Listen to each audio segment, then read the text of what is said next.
నతు మామభిజానంతి తత్వేనాతశ్చవంతితే. మానవులు చేసే సకల కర్మల యొక్క యజ్ఞముల యొక్క ఫలములను స్వీకరించే భోక్తను నేనే. ఆ యజ్ఞములకు, కర్మలకు యజమానిని నేనే. కాని ఈ విషయానికి అందరికీ తెలియదు.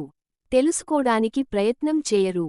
ఆ కారణంగా అన్నీ తామే చేస్తున్నామనే అజ్ఞానంలో ఉన్నారు. జ్ఞానమార్గం నుండి జారిపోతున్నారు. యజ్ఞయాగములు, క్రతువులు, పూజలు, వ్రతాలు, కర్మలు ఏదో ఒక కోరికతో, ఎవరో ఒక దేవతను ఉద్దేశించి చేస్తారు. చేసే వాడిని యజమాని అంటారు. ఏ దేవతను ఉద్దేశించి చేస్తున్నారో ఆ దేవతామూర్తిని భోక్త అని అంటారు. కాని యజమాని, భోక్త రెండూ నేనే అన్న విషయానికి ఆ చేసేవాడికి తెలియదు అని అంటున్నాడు పరమాత్మ. ఇక్కడ మనం యజ్ఞముల స్థానంలో మనం రోజూ చేసే పూజలు, వ్రతాలు, క్రతువులు, హోమాలు చెప్పుకోవచ్చు. మనం కూడా ఈ పూజలు వ్రతాలు అన్నీ ఏదో ఒక దేవుడిని, దేవతను ఉద్దేశించి, ఏదో ఒక కోరికతో చేస్తాము. ఇక్కడ కూడా చేసే వాడిని యజమాని అంటారు. ఏ దేవత గురించి చేస్తున్నారో ఆ దేవత భోక్త అవుతాడు.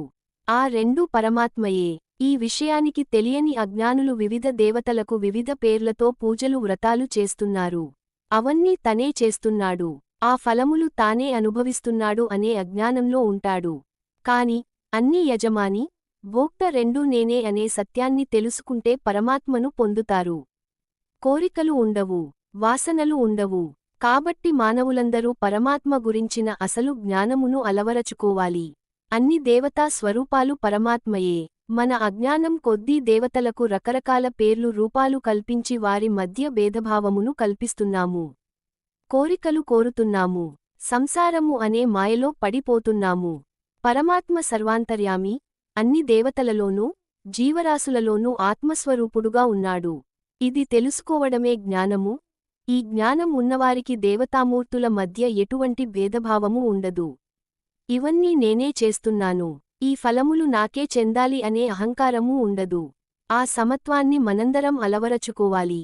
అలా కాకుండా వివిధ దేవతామూర్తుల మధ్య భేదభావంతో, ఒకరిని పూజిస్తూ, మరొకరిని ద్వేషిస్తూ, ఏవేవో కోరికలు కోరుకుంటూ, ఎంతో భక్తి శ్రద్ధలతో వివిధములైన పూజలు, వ్రతాలు, యజ్ఞయాగాలు చేసినా, వారు నా గురించి ఏమాత్రం తెలుసుకోలేరు.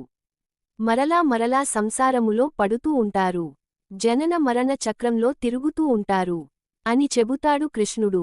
పైన చెప్పినదాంట్లో పూజ్చేసే యజమానిని నేనే, ఆ పూజను స్వీకరించే భోక్తను నేనే అంటాడు కృష్ణుడు.